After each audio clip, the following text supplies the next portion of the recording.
नमस्कार मित्रांनो, नशीब वन या मालिकेच्या 19 मार्चच्या भागात आपण पाहणार आहोत.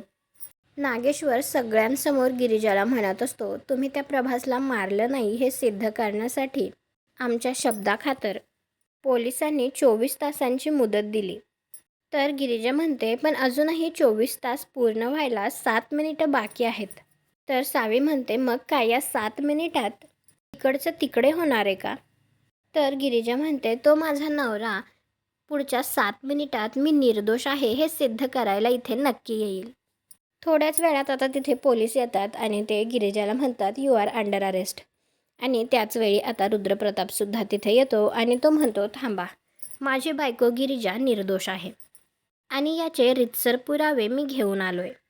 अशा प्रकारे आता रुद्रप्रतापने तर गिरिजाला निर्दोष सिद्ध केले, परंतु त्याच्याकडे आता असे कुठले पुरावे असतील हे पाहण्यासाठी आपल्या मराठी मालिका चॅनलला सबस्क्राईब करा, व्हिडिओला लाईक करा. भेटू पुढील भागात.